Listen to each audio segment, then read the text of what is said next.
콩 심은 데 콩 나고 팥 심은 데 팥 난다는 아주 유명한 우리나라의 속담이 있습니다.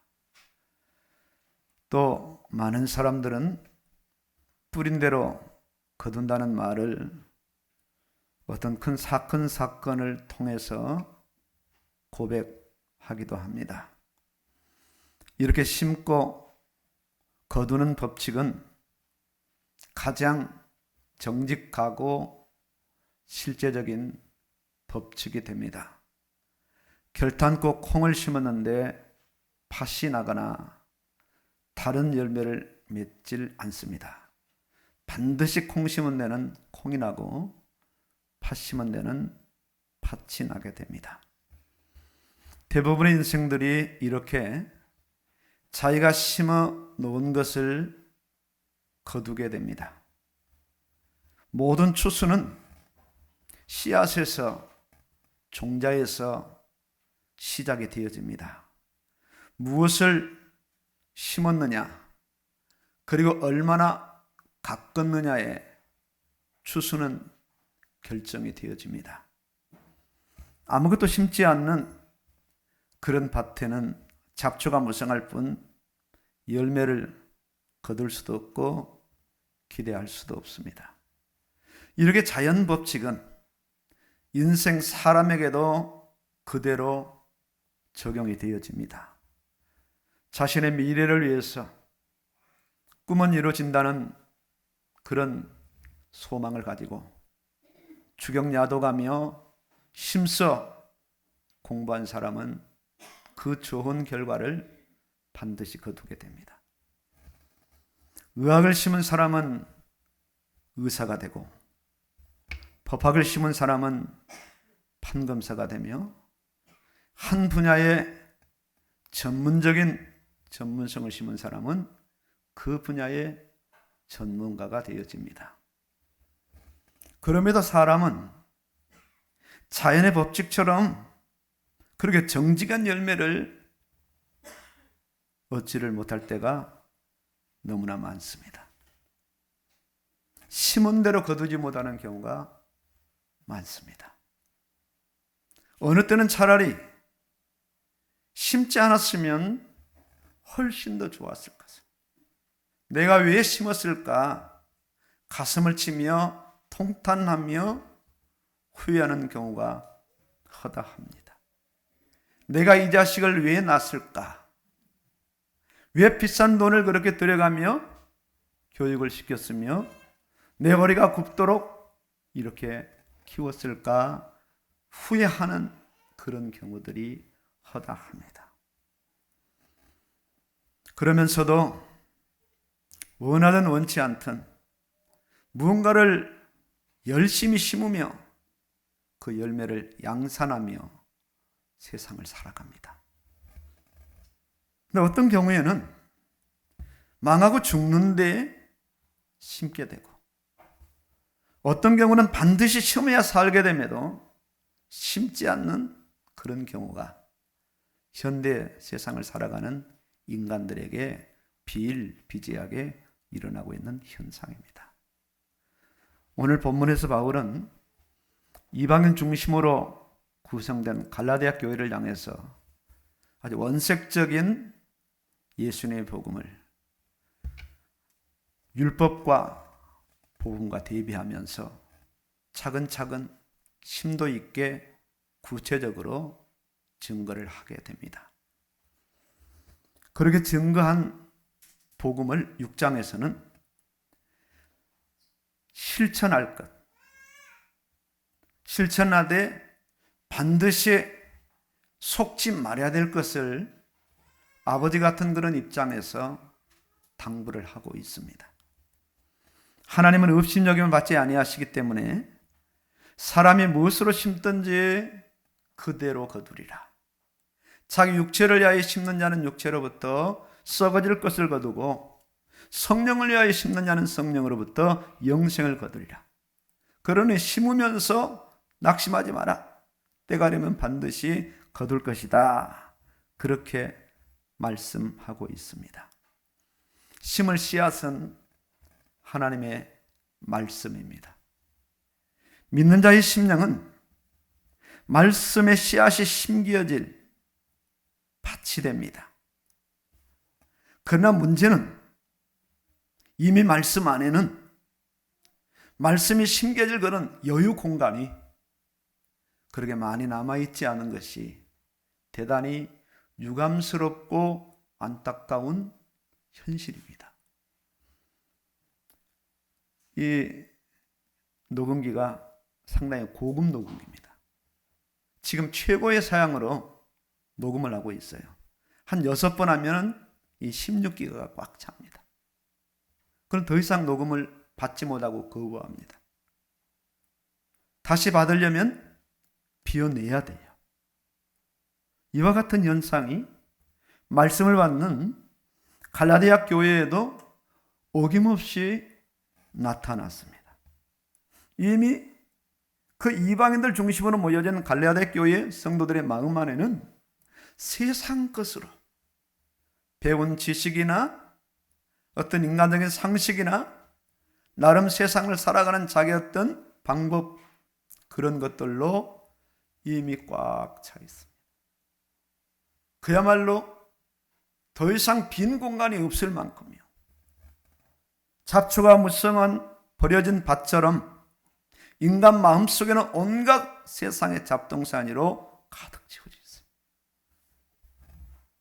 미움과 시기와 질투와 증오와 거짓과 폭력과 인간의 어떤 야만성과 이기성, 교만, 낙심, 좌절, 절망, 이런 온갖 것들이 인간 안에 구석구석 잠재워져 있어요. 이렇게 죄로 인한 타락은 그야말로 인간들을 심각한 수준으로 오염시켜 버립니다. 인간이 인간의 방법으로 어떤 방법을 다 동원하고 간구해도 이미 더러워진 인간의 마음 바탕을 원래 상태로 되돌릴래야 되돌릴 수가 없습니다. 성경은 이런 인간을 향해서 어떻게 고발하지요? 인간을 보니까 그 본질상 진노의 자식들이라.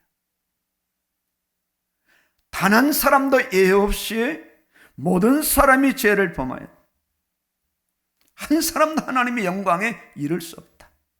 그렇게 인간을 고발을 합니다.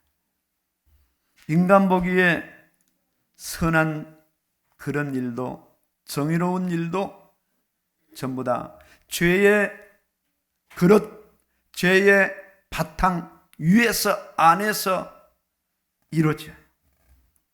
이런 인간의 의를 가지고 하나님께 나아갔는데 하나님은 어떻게 말씀하시는가? 너희 의가 더러운 옷과 같다. 그렇게 이사야서에 표현을 하고 있습니다. 하나님을 모르는 인생으로서 그저 심는 것은 자기 육체를 위하여 썩어질 것을 심습니다. 열심히 심고 가꾸어서 거둬보니까 조만간에 없어질 전부 육신의 것이고 세상의 것입니다. 다 썩어질 것들입니다. 죄 삭은 사망이요, 그 사람에게 하나님의 심판이 임한다고 성경은 이런 인간을 향해서 여지없이 적나라하게 고발을 하고 있습니다. 이렇게 죄로 더러워진 자들이요, 아무나 버리는 공동 쓰레기장처럼 버려진 인생들입니다. 우죽순처럼, 어떤 독버섯처럼 죄 열매를 맺는 어둠의 자식들을 이 땅에 방치하고 그냥 버려두지 아니하시고, 하나님은 이런 쓰레기장으로 가득 채워진 이 세상에 강림하셔요. 육신을 입고 인간들이 사는 그런 죄 많은 세상에 하나님은 이 땅에 오셨어요. 사람 되어 고난당하시고 멸시천대를 당하시고 말로 다 표현할 수 없는 그런 비난과 그런 저주를 다 당하시고 마침내 저주의 십자가에서 죽으시고 부활하신 분이십니다. 이분이 바로 예수님이신데, 예수님은 자신이 어떤 비난을 받아도, 고난을 받아도, 십자가에 죽어도 전혀 상관하지 아니하고 인생들을 찾아오셔서 그 인생들을 그 생명의 말씀으로 살려내시고, 살려낸 인생 속에 죽는 그 순간까지 일평생 동안 그 귀한 생명의 말씀, 능력의 말씀, 복의 말씀을 끊임없이 쏟아 부으시고, 그 말씀이 심겨져서 자라나서 열매가 맺도록 그렇게 역사하시는 분이 단 한 분 계시는데, 그분이 누구신가? 우리 구주 예수 그리스도십니다. 그 누구도 개간할 수 없는, 말씀의 씨를 심을 수 없는 척박한 인간 속에 아예 들어가신, 성령으로 들어가신, 이미 기록해 놓은 66권 말씀을, 그 인생이 예수님을 영접하고 예수를 믿는 그 순간부터 그 말씀을 끊임없이 펼쳐서 그 인생이 그 말씀을 읽도록, 그 인생이 그 말씀을 듣도록, 그 인생이 그 말씀을 자기 마음속에 새겨내도록, 그리고 문제와 사건을 다시 끄집어내서 그 말씀대로 살아나서 말씀의 열매를 맺도록, 그렇게 예수님 집착을 가지시고 끊임없이 역사하시는 거예요. 끊임없이.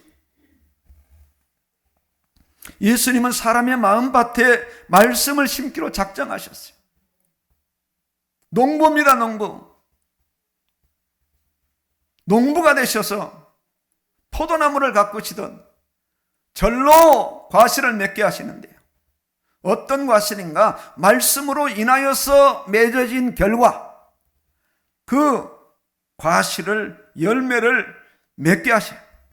그래서 예수님은 가시는 곳마다, 만나는 사람마다 뭘 선포하셨느냐? 말씀을 선포하셨어요. 자기 마음대로 말씀하지 아니하시고 이미 기록된 말씀을 이루어지도록, 그리고 그 인생이 말씀이 중심이 되어 살아가도록 계속해서 말씀을 증가하셨는데, 산에 가도 말씀, 강에 가도 말씀, 집에 가도 말씀, 길에서도 말씀, 끓인 배 안에서도 말씀, 풍랑이 와도 말씀, 귀신 쫓아내는데도 말씀, 온갖 말씀으로 그야말로 도배를 하던 예수님의 인생 전체가 말씀으로 충만했어. 그 말씀이 예수님에게 필요한 말씀이 아니라 누구에게 필요한 말씀인가? 바로 예수님과 연관된 죄인들에게, 예수님 만난 심령들에게 그 말씀이 바로 생명이 되기 때문에, 능력이 되기 때문에, 복이 되기 때문에 단 한순간도 말씀을 중단한 적이 없어요. 계속 말씀을 증가하셨어요.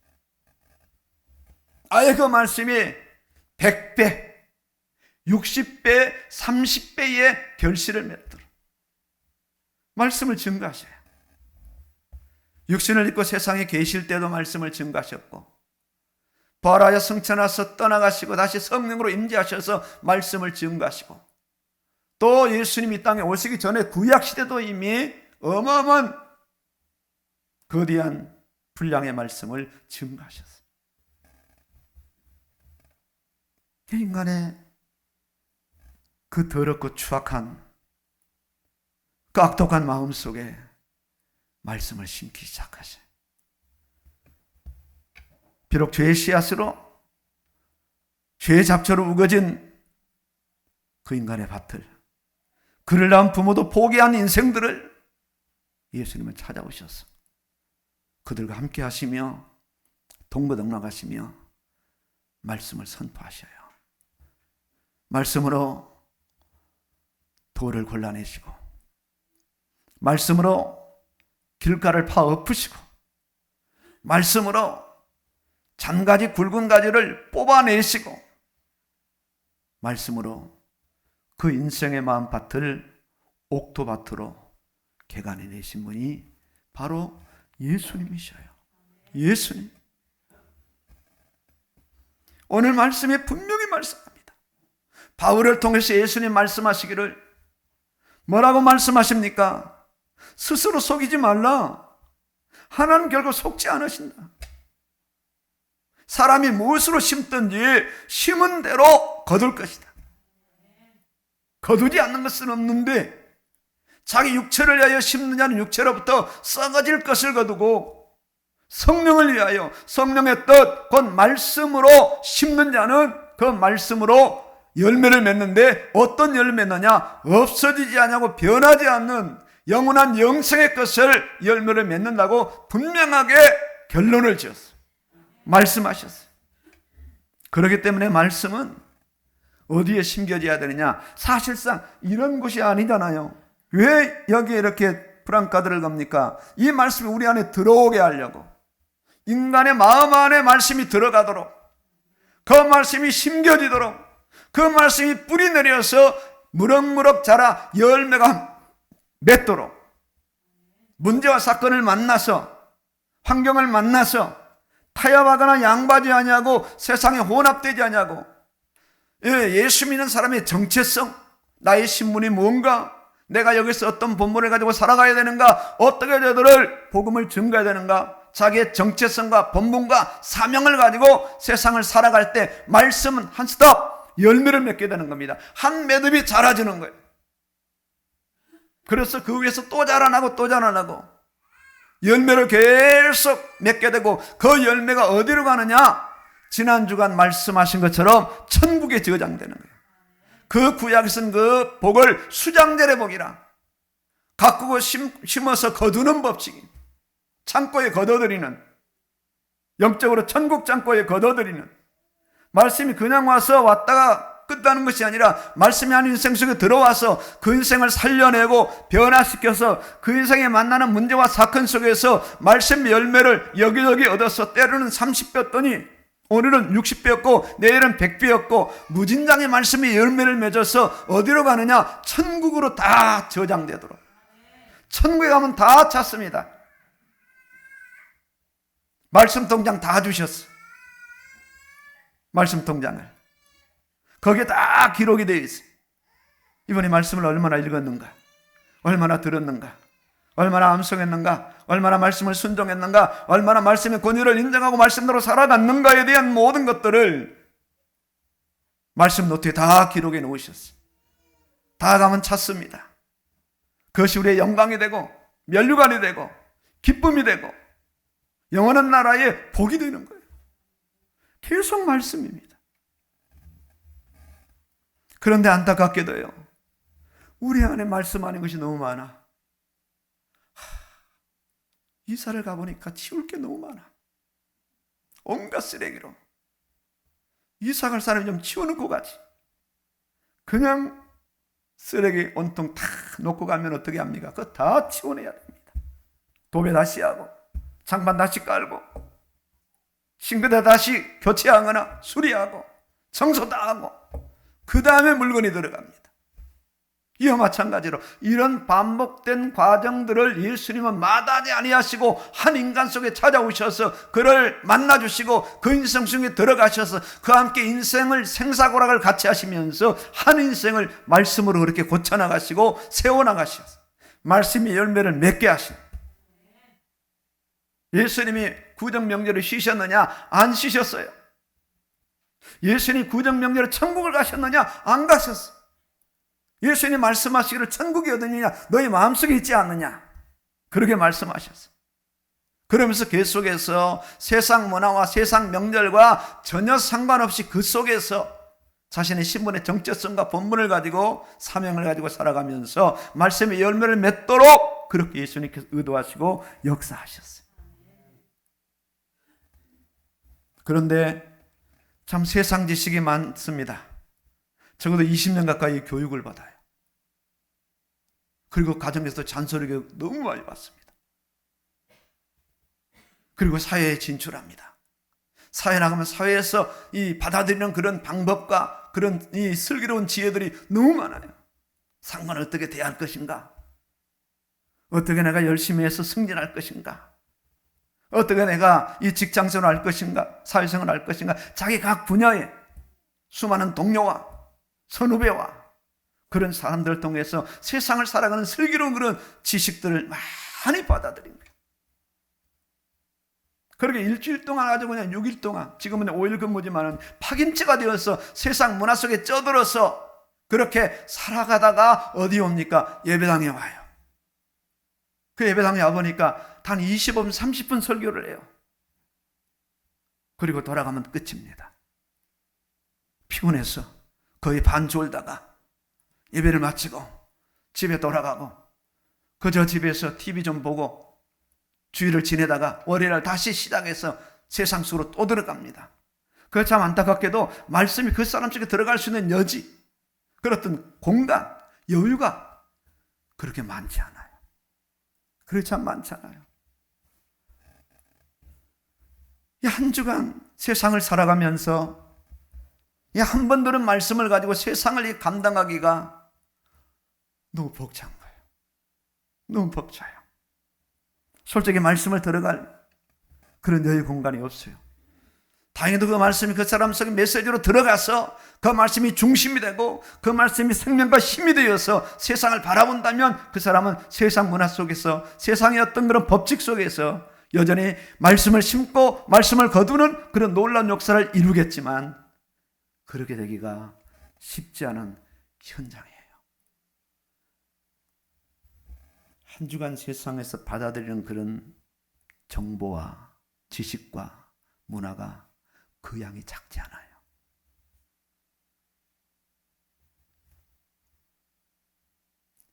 휴대폰 하나만 봐도 제가 인스타그램에 그냥 떠서 들어가 보니까 거의 뭐 수없이 뜨더만. 쫙쫙. 뭐 영화 배우들도 뜨고 개그맨들도 뜨고 문재인 씨도 뜨고요. 다 뜨더라고. 우리 교우들도 막 뜨고. 정치인들은 정치적인 어떤 색깔로, 연예인들은 연예인의 그 색깔로 다 자기를 홍보하면서 야, 여기 들어가면 그야말로 정보가 엄청나네. 그래서 저는 안 들어가요. 휴대폰이 얼마나 발달했는지 제 지인이 뭔가 거기에 이 새로운 걸 글을 올리면 그냥 떠요 좀 보라고. 안 들어가는데도. 그 들어가 봤더니 그렇더라고요. 카카오톡으로 오지요. 뭐 텔레그램으로 오지요. 문자로 오지요. 뭐 난리입니다, 난리. 이 정보의 홍수 속에 세상을 살아가는 거예요. 그러니까 현대인들이 굉장히 고지식해요. 아는 게 굉장히 많아요. 굉장히. 그래서 교회는 점점 간단해지는 거지. 설교가 점점 짧아져. 아마 우리 장로님들 아실 겁니다. 옛날에 부흥사경에 보통 설교가 2시간입니다. 10시에 모여서 찬송 몇 곡 하고 12시에 끝나고 밥 먹고 좀 쉬었다가 오후에 또 하고 저녁에 밥 먹고 또 합니다. 보통 11시까지 합니다. 새벽기도 1시간 설교입니다. 그런데 지금은요. 25분이 넘어가면 인기가 없는 설교입니다. 제 설교는 유튜브 상에 제일 인기가 없는 설교입니다. 50분을 넘어가네요. 아주 무식한 설교자입니다. 현대인들이 인기 없습니다. 적어도 30분만 넘어가면 보지 않아요. 그만큼 세상, 이 정보 문화가 대단합니다. 자, 이런 세상 속에서 정말 내가 작정하고 말씀을 읽어보려도 틈이 제대로 나지 않고 세상 문화와 정보 속에 허덕이다가 말씀 붙잡으면 그때부터는 졸기 십상이에요.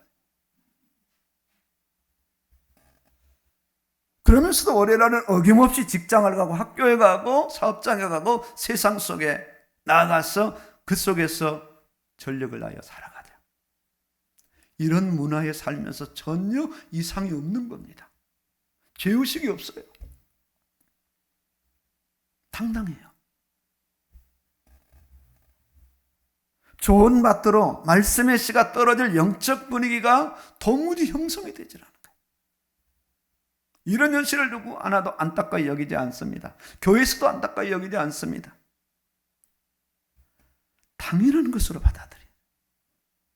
그러면서 가정을 이루고 사회생활을 하면서 자기 자신과 똑같은 자녀를 출산하고 양육하며 세상을 사는, 세상은 그렇게 계속 굴러가며 살아가요. 어쩌면 사단의 압승입니다.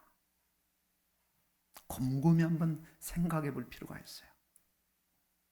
이런 식으로 이렇게 계속 살아가다 우리가 어디로 갈 수 있을까? 말씀을 붙잡고 말씀대로 살아가야 천국에 이를 텐데, 말씀이 안에 세상 문화와 세상 경험과 세상 지식과 상식과 합리적인 이론과 방법과 연륜과 세상을 살아가는 지혜로 살아가다 내 인생이 숨을 거두는 날 과연 내가 예수님을 만날 수 있을까? 말씀의 노선을 따라가야 예수님이 말씀에서 기다릴 텐데, 말씀의 노선이 아닌 이제 이상한 그런 어떤 외곽길을 가다가 그 길 끝에서 예수님을 만날 수 있을까? 그런 안타까움과 그런 위기가 우리 마음속에 오느냐.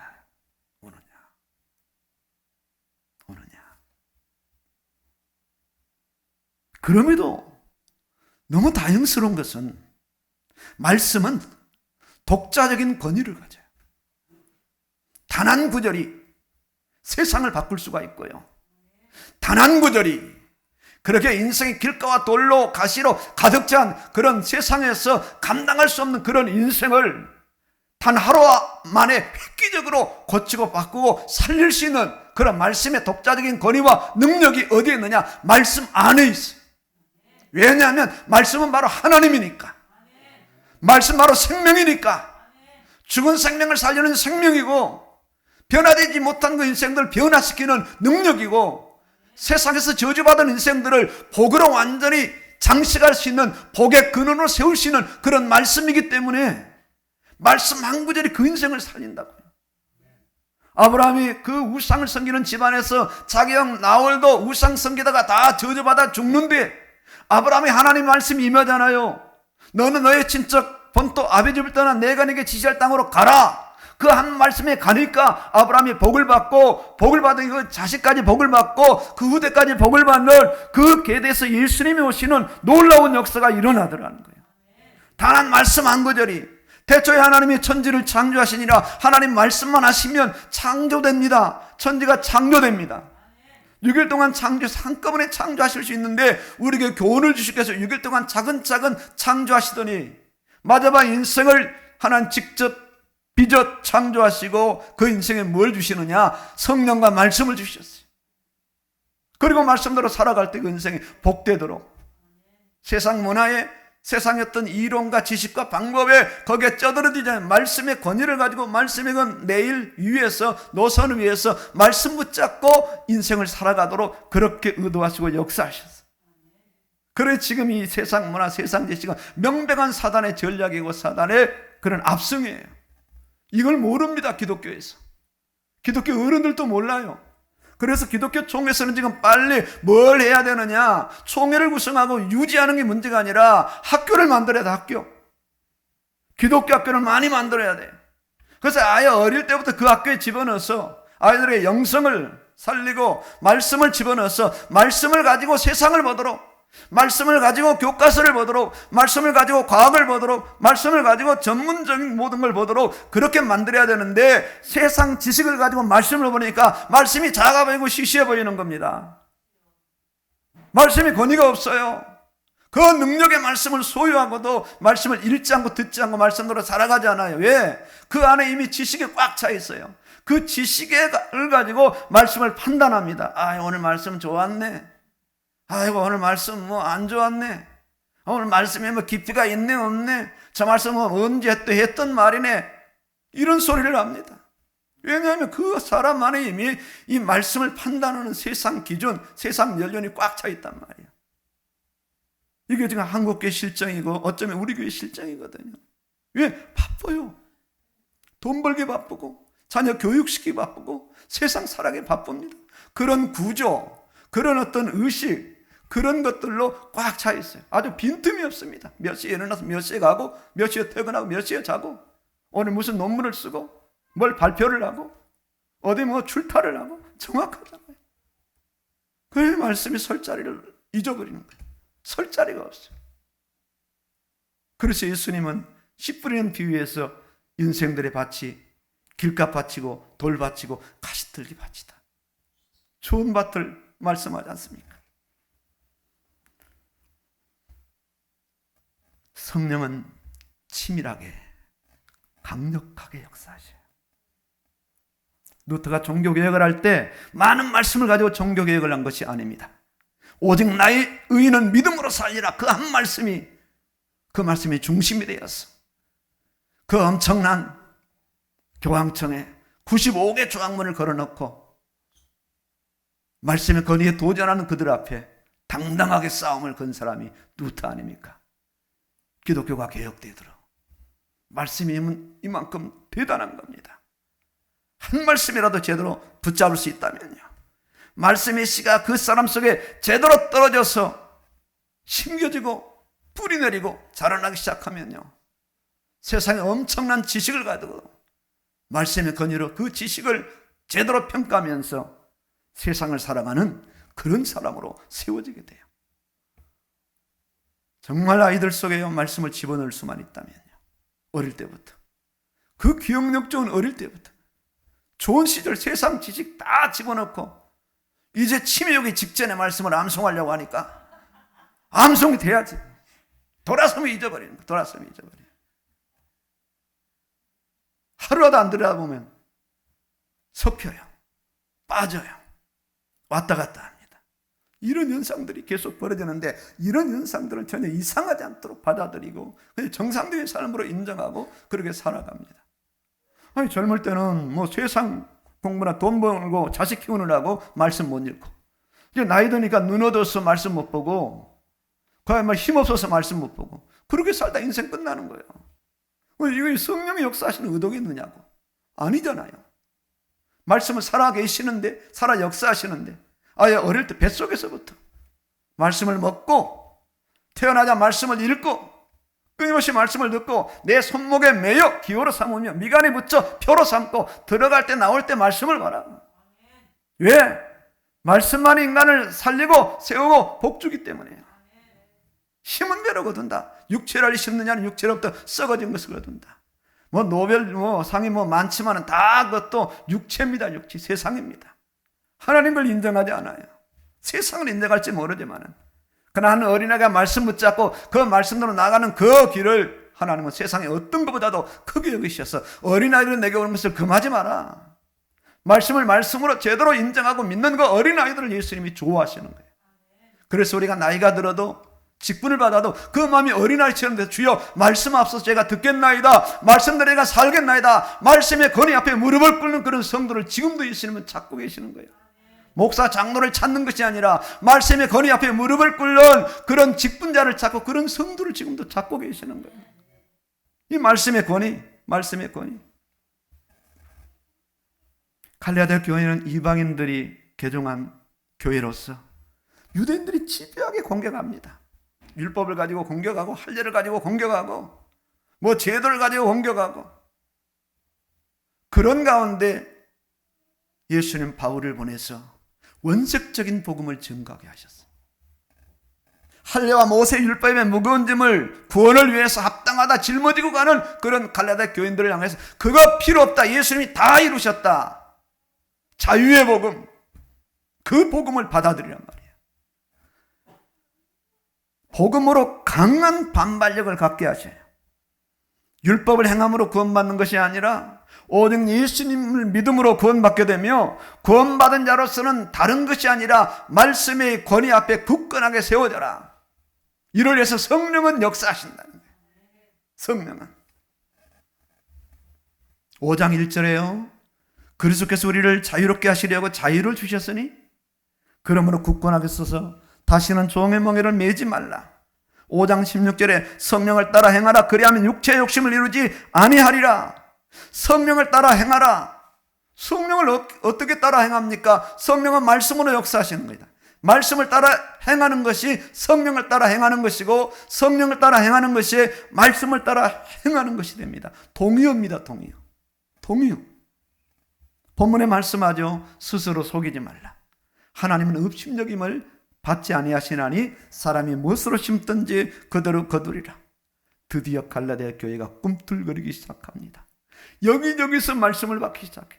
우리가 자유를 얻었구나, 우리가 구원을 받았구나, 할례를 행함으로 율법을 행함으로 구원받는 것이 아니라 예수를 믿음으로 구원받는 것이구나, 이제 우리가 말씀대로 살아가야지. 성령을 따라 살아가야지. 성령의 열매를 맺어야지. 말씀의 열매를 맺어야지. 우리가 이렇게 살아가야 되겠구나. 그런 고백과 그런 결단과 그런 삶을 갈라디아 교회는 살아가기 시작하는 거예요. 요즘 현대인들이 대단한 열매를 맺어도요, 전부 육체를 위하여 심는 자들이에요. 제가 얼마 전에 신문을 읽으면서 김범수 카카오 회장 글을 읽었어요. 그분이 재산이 10조가 넘는데 그 10조 넘는 절반 이상을 사회에 기부하겠다. 오래전부터 계획했던 것들이 이제 실행에 옮긴다고 그러는데, 그보다 더 중요한 게 있더라고요. 이분이 한 번도 다른 사람을 비난해 본 적이 없고, 아무리 화가 나 팔짝 뛸 그런 환경이라도 화내 본 적이 없대. 와, 그러니까 내가 저 사람한테 이야기했더니 좀 배우라는 거야. 불끈불끈 하지 말고 좀. 저희라도 화 잘 내거든요. 참. 그래서 이분이 정신과 치료도 받았대요. 워낙 화를 안 내니까 정신적으로 문제 있는 거 아닌가. 치료를 한번 받아봐도 원래 태생이 그런 거예요. 바탕이. 얼마나 사람이 너그러운지, 얼마나 사람이 유한지 말이에요. 그 사람이 그럴 입장이 됐겠지. 이해를 하고. 목사보다 훨씬 나. 훨씬 나. 그런데 그분이 말씀의 바탕, 복음의 바탕이 되어서 그렇게 한다면 그야말로 금상첨화입니다. 열매가 막 주렁주렁 열리는 거예요. 5주 이상이 다 열매야. 그런데 말씀의 바탕이 없이 인간적인 어떤 인간성으로 그랬다면은 육체를 위하여 심는 자니까 육체로부터 역시 그것도 썩어질 것을 거둔 자들이란 말이에요. 썩어질 것을. 그들 옆에 누군가가 있을 겁니다. 예수 믿는 사람이 있다면 그들에게 무엇을 증거해야 되는가? 예수님을 증거해야 되는, 어떻게 증거하는가? 말씀의 권위로, 말씀의 능력으로, 말씀의 생명력으로 그들에게 증거해야 돼요. 어떤 삶의 역사로요. 요셉처럼 여호와께서 함께 하심으로 그가 형통한 자가 돼요. 보디발의 집과 밭까지 다 형통하게 되는 그런 놀라운 역사가, 나이 30에 애굽 전체를 다 맡길 수 있는 그런 영성과 그런 지혜와 그 능력이 어디서 왔느냐? 하나님 주시는 꿈, 하나님 주시는 말씀입니다. 지금으로 말하면 11별이 절하고 해와 절이 절하는 말씀의 약속, 그게 성경에 기록됐잖아요. 말씀이죠. 꿈이 말씀으로, 그 말씀대로 나아가니까요, 하나님께서 말씀대로 그 인생을 세우시더라는 거예요.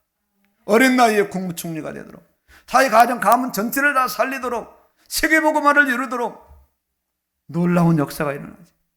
바로 우리가 그런 사람들입니다. 그런 사람들. 예수 믿지 않은 사람들에게 어떤 영향력을 줄 수 있는, 어떤 영향력? 그 사람 대단해, 외모가 대단해, 학력이 대단해, 세상 경험이 대단해, 그런 것이 아니라 말씀의 권위, 말씀의 능력, 말씀의 영향력이 그 사람 속에 미쳐서 그 사람 말씀 앞에, 그 권위 앞에 무릎을 꿇는, 느부갓네살이 말씀의 권위 앞에 무릎을 꿇고 저들을 믿는 하나님이 최고의 하나님이요, 저들을 무너뜨리지 말라는 말씀의 권위 앞에 무릎을 꿇는 이런 역사들이 일어나는 것이 실제적인 전도입니다. 전도. 오늘 이 시간에 세상 명절 끝날인데 주일입니다. 대단히 의미가 있다고 생각이 되어져요. 과연 우리가 어떤 사람들인가? 이 자리에 비록 마스크를 썼지만 이 자리에 왜 내가 어떤 사람에게 이 시간 이 자리에 나와서 세상으로 나가지 아니하고 이 자리에 나와서 예배를 드리고 있는가? 성령을 위하여, 성령의 뜻을 붙잡고 그 뜻인 말씀을 붙잡고 영생의 열매를 얻기 위해서 심는 사람들이구나. 바로 내가 그런 사람들이구나. 결단코 나는 육체를 위하여 썩어질 것을 거두는 그런 심는 자가 아니라, 거두는 자가 아니라 성령을 위하여, 말씀을 위하여 심고 거두는 그런 사람으로 이 시간 내가 이 자리에 와 앉아있고에 대한 그런 분명한 자기 어떤 정체성, 그런 신분과 본분, 그리고 세상을 향한 그런 사명을 오늘 이 시간에 다시 한번 재인식하고 재확립을 하셔야 돼요. 대단히 중요한 부분입니다.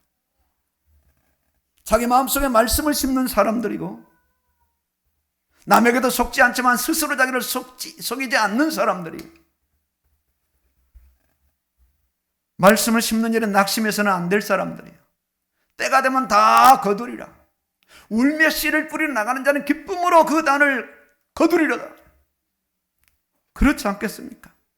반드시 말씀은 죽지 않고 살아서 역사하고 살아서 일을 이루고 결과를 이루고 열매를 맺혀서 그 말씀의 열매가 나의 영원한 천국이 되고 영광이 되고 영화가 되고 멸류관이 되는, 그리고 후손들에게 어떤 복음의 영향력이 되는 그런 놀라운 역사가 일어납니다.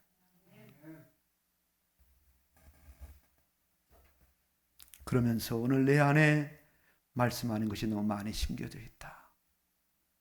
좀 우리가 인식하셔야 돼요. 이걸 좀 충격적으로 받아들이셔야 돼요. 충격적으로. 이제부터라도 어떻게 해야 할 것을 제대로 알고 있는 사람들이요, 모른다면 알아야 될 사람들입니다.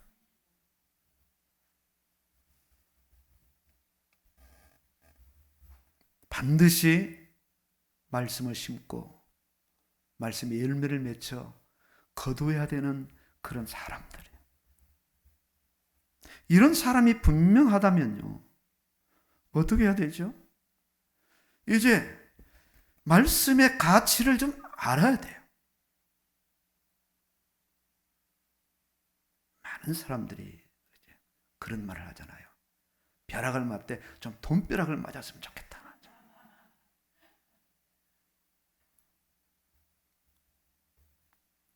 벼락을 맞대 말씀 벼락을 좀 맞아야 돼요. 아주 전율을 느끼는 만큼. 말씀의 가치, 이 가치 인식이 돼야 된다. 비타민이 가치로 메시지로 와 있는 사람들은 오늘도 여전히 비타민을 드셔요. 왜? 메시지니까, 가치니까. 그 비타민 한 알이 내 몸에 양약이 되고 힘이 되고 생명이 되어서 나를 건강하게 한다는 건 믿음 있기 때문에 돈을 들여서 비타민을 구입하고 식사 때마다 잊지 않고 비타민을 복용합니다. 가치를 알기 때문에 그래요. 가치를. 말씀의 가치를 이와 같이 우리가 가치 인식을 하고 받아들여야 되는 거예요. 가치 인식을 하고. 세상의 어떤 가치도 말씀과는 비교할 수 없어요. 말씀은 생명입니다. 그저 우리 육신의 생명 이 정도가 아니라 영원한 생명이고 하나님의 생명이고 영적인 생명이고 우리를 영원히 살게 하는 생명의 근원이고 생명줄이에요. 그래서 말씀 붙잡으면 살고 말씀을 붙잡지 않으면 죽는 거예요. 그리고 말씀은 능력 중에 능력입니다. 말씀의 능력을 능가할 능력이 세상에 없어요. 세상 전부가 다 합쳐도 말씀의 권위 앞에 무릎을 꿇어야 되고 말씀의 능력 앞에 다 무릎을 꿇어야 되지, 말씀을 앞서서 능가해서 나아갈 사람이 단 한 사람도 없어요. 그 말씀의 능력, 그 말씀의 깊이와 넓이와 길이와 높이가 어떠함을 깨달아야 돼. 그 말씀이 내 인생의 복 중의 복이다. 그 말씀 복 안에 세상 복까지 다 들어있다는 그 분명한 명제를 분명하게 붙잡고 깨달아야 돼. 돈이 그냥 가는 것이 아니라 말씀의 복에 그래서 담겨서 나아가면 그 돈은 나에게 복이 될 것이에요. 그러나 말씀의 복에 담기지 않는다면 그 돈은 나에게 화가 되고 저주가 돼요. 그 사람 돈 때문에 망합니다. 그 사람 가난 때문에 망하는 거예요. 돈 벌려고 애쓰다 망하고 돈 쓰다가 망하고 말이에요. 말씀이 중심이 돼야 되고 말씀이 핵심이 돼야 되고 말씀이 뿌리가 돼야 되고 말씀이 결론이 돼야 되고 말씀이 본론이 돼야 돼요. 말씀이 모든 것이 돼야 돼요. 그래야 그 사람이 어떻게 하느냐, 이제부터 말씀을 읽기 시작하고 말씀을 듣기 시작하고 말씀을 마음에 새기기 시작하고 말씀대로 살려고 바둥바둥 애를 쓰는 거예요. 주여 말씀대로 살기를 원합니다. 말씀대로 살게 하여 주시옵소서. 말씀을 모르겠습니다. 저에게 말씀을 깨닫게 하여 주시옵소서. 말씀을 읽기를 원합니다. 가장 귀한 시간을 정하고 가장 안정된 시간을, 장소를 정해서 말씀을 읽기 시작하고 듣기 시작하고 말씀을 새기고 선포하고 암송하면서 말씀을 순종하기 시작해요. 그래서 말씀의 풍성한 열매를 맺는 그런 인생으로 이 세상을 한 걸음 한 걸음 살아가게 됩니다. 승리하시기를 주의 이름으로 축원합니다. 아멘입니다.